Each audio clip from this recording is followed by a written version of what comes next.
What up? Welcome back to Cool Kid TCG. Here we have a matchup today. Playing my good friend the Latin Houdini. We have Usopp versus Red Sanji. Yeah, he's been on Sanji for a minute. My last time I played a Sanji, I lost. So definitely going to be on alert. Going to keep this hand because we have a couple blockers. We have a Searcher, Leo Searcher, and we have Rebecca. So we have some of the pieces. It could get so much worse. I'd love to see Stage, but we have a Searcher. Hopefully we can find it. And we have a blocker as well. I'm worried about getting rushed down, so I want some blockers. We won the dice roll, I believe. We're going first. So here we go. We're going to start us off with one. We're going to play one for a Leo Searcher. Search top 5 Dressrosa. And then here I accidentally grabbed one extra card. I'm like, dude, I grabbed an extra one. Can I just put this on the bottom? He's like, yeah, sure. So I'm just a mistake on my part already. But I already have one Rebecca in hand, and there's two in this search. I don't need a Rebecca, but I don't want to bottom deck two. So that's what my thought process here is. Like, I gotta grab at least one of these Rebeccas because I want to have at least two, and like the chances of me drawing that last one are going to be much smaller. So I also want to grab the King Kong gun. So we're going to grab that. Now thinking about what to pitch, and I'm going to end up pitching the Adeo blocker. So they're not great. I know I originally wanted to keep some blockers, so I already pitched one, so not the best. He's going to tap one for the Nami that gives a Rested Dawn once per turn. We're going to draw into another Leo, and at this point we don't have Stage, so I'm just going to continue searching. I need to find Stage. I could find Kyros here as well. I'm going to grab the Rebecca Searcher and Kyros. The reason I grabbed the Rebecca Searcher is I'm trying to find Stage. I already have all the pieces I need except for Stage. So I need to pitch one card here. I'm going to pitch a King Kong gun. I have two already. Probably shouldn't have even picked it up in the first place. Here, I'm going to grab the Frankie. So we've already searched essentially 13 cards, and we still haven't found Stage. That's kind of how this deck goes sometimes. We need to find Stage, and this deck has a ton of search power, but we weren't able to find it. So that's kind of just how it goes. He's doing 6 in a life. We give him a 2K. Now he's going to tap 3 for the starters deck 1 Zoro that gets an extra 1,000 power if it has a Dawn on it. Sanji can grant rush to characters that don't have on-play abilities. So by giving it a Dawn, he essentially is rushing a 7,000 power, and it keeps that 1,000 power. We're going to spend 5 into life. He gives us a 1K.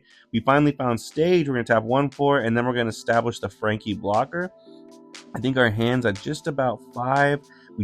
We can bring back the Adeo as well. Yeah, so we can block with the Frankie, bring back the Adeo, and have a blocker for next turn, or he's going to swing into it. So just need to worry about not getting rushed down this turn because we need to be in a comfortable spot, because next turn we want a Rebecca Kyros, and we can start to kind of turn the tides a little bit. But we have to survive and be in a comfortable spot this turn. He taps 5 for the starter deck Luffy that on attack gives Arrested Dawn. So he gives Arrested Dawn to the Zoro. We're going to give it 2K, swing 6. Now that Zoro's 7, we're going to take. We draw another Stage. One of the stages was in life.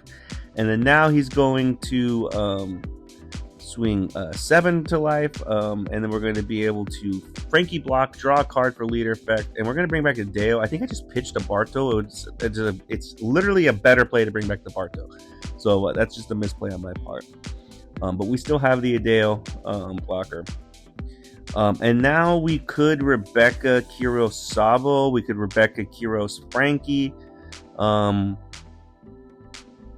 Definitely thinking I don't want to play the Sabo down though, because I want to keep that 2K in my hand. We draw a card. Yeah, so we're going to go with Kyros and Frankie. And what we're going to do, thinking about which one I'm going to bounce back to his hand, and ultimately going to decide to bounce the Zoro back to his hand. This might be a slight mistake because it's a cheaper one. But I want to be able to kill that Luffy because I think he gets more value out of that Luffy. I'd rather it be dead versus back in his hand. Because I was going to swing 9 into it. I'm hoping it would die because it doesn't have a ton of cards in hand. That was a thought process there. He still has that Zoro. He can play it down, rush it again. essentially 4 Dawn. Well, if he uses the Nami, 3 Dawn for a 7k swing is pretty powerful. But he taps 5 for Pell.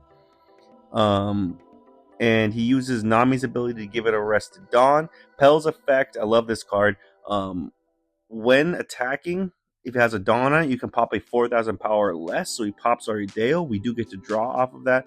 But now he's swinging 7 into life. We're going to give him 2k, 1k.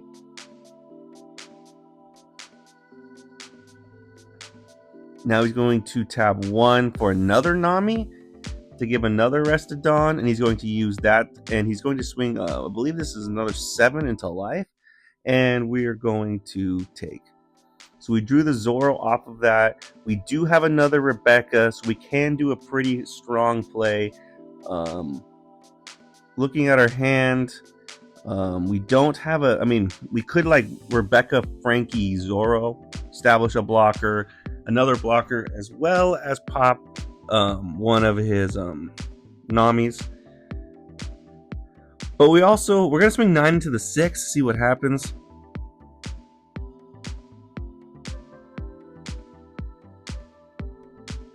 He's going to let it die, so now that feels good. We're able to clear that Pell. So we're gonna tap 1 for a Leo Searcher. Let's see if we can find a cool piece for the Rebecca. And we can grab this 7 cost Luffy as well as a 2k Sabo. So that's what we're going to do. Kind of fix our hand a little bit. We get a better card, and then we can pitch the stage we just got. We have another card we can pitch with the stage as well. So now we have a pretty strong play of Rebecca, Luffy, Zoro. We also have 8 Standing Dawn. So we can swing 6 life, or we can put 1 on the Rebecca and swing 5 life here. Just poke him with 5. Either he's going to take, or we're going to get a card out of his hand. And we're going to do the same thing with Leader. Actually, no, we can't, because I need to be able to rest the Zoro, or rest Leader. So I'm going to tap 7 for Rebecca, draw a card, and now we're going to establish the 7 cost Luffy and the 4 cost Zoro. So there goes the Luffy, there goes the Zoro. We rest Leader, mill 2, and then we're going to use Zoro's effect to pop one of those Namis. And now we can swing into active characters, so we'll swing 7 into that, clear that. So his board's completely gone now. And we do have 1 blocker standing. He's still at 4 life, so we are in... we've kind of turned the tides, but this is the turn 2 where he could put pressure on us, where we might have to go for game next turn, depending on how he plays it. We do have another Frankie blocker we can establish, but I know that he probably runs some unblockable stuff. So he's going to tap 3 for the Zoro. He's going to give it Rush. Now, as soon as he gives it a Dawn, it's going to be at least 7,000 power. And he's setting his Dawn aside. He's going to tap 2 for a Sanji to give it unblockable. So now I can't block. He's going to swing 7 into life. And here's where I'm looking at it. He's got 4 Dawn standing. I'm thinking if he has a Diablo Jambe, I'm not going to be able to counter out, I don't think, or take my entire hand. So I'm going to counter out right now, 2k, 1k. The reason I chose the Frankie over the Adele is just in case I need more Dawn next turn. To establish a blocker. It's a cheaper one, but it is in range of getting popped by something like a Pell. So he's thinking about tapping 4.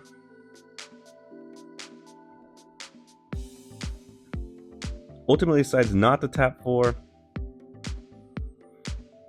And he's used Leader ability, so unless he plays something with Inherent Rush, he's going to tap 1 for Diablo Jambe and swing 8 into life.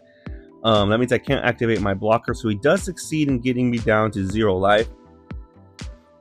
And he's established that he has 2. He's used 2 of his unblockable things. He has only 1 or 2 cards in hand, I believe. I'm kind of just eyeballing the situation here. I could swing the Luffy into his Sanji and kill it, and I could probably definitely kill that Zoro. But if he has any sort of unblockable, like another Diablo Jambe or another Sanji that he could play with Rush, I could be in trouble. If he has a Pell, like I play the Ideo down, that's just gonna get popped by Pell. I'm thinking about it. He has 2 cards in hand. I think I kind of have to start going for game here. So what I'm gonna start doing is I'm just gonna swing 7 into life, see what happens. He takes, no trigger. And I'm just gonna continually keep poking him. I'm gonna swing another 7 life. See how this goes. He gives me 2k, 1k. And now here I'm going to swing 5 life. And this is a deciding factor. If he gives me counter here, I probably have to rethink things. But he took. So now I'm thinking I'm in a strong spot. I'm going to swing 9 life. And then now, I wish I had a King Kong gun. I don't believe I do. But I'm thinking about the best way to do this. I can put the Tonodon on leader, and I can restand that Luffy. I can also have the Frankie swing. So I'm going to activate the effect of Luffy. I need to return 7 cards to the bottom of my deck. I'm just picking out all 4 costs or higher. Cards that can't be brought back by Frankie. There's not a lot more thought to it other than that. Like, I could be arranging it in a certain order, but it's just cards that can't be brought back by Frankie. So we put 7 on the bottom. We get to restand the Luffy. And now what we're going to do is we're going to swing 9 life. And we're going to swing 11 for game. And he's got not enough counter. So we were able to get it here. I mean, it was very down to the wire here. I had to go through 4 life without a King Kong gun on the last turn. So again, credit to my opponent. He had us on the ropes there. That's kind of how this goes. Like with the aggression, with the Sanji aggression, we were just like one little step away from being completely lost. But let me know in the comments anything you've done differently. Thanks for tuning in, guys, and see you next time.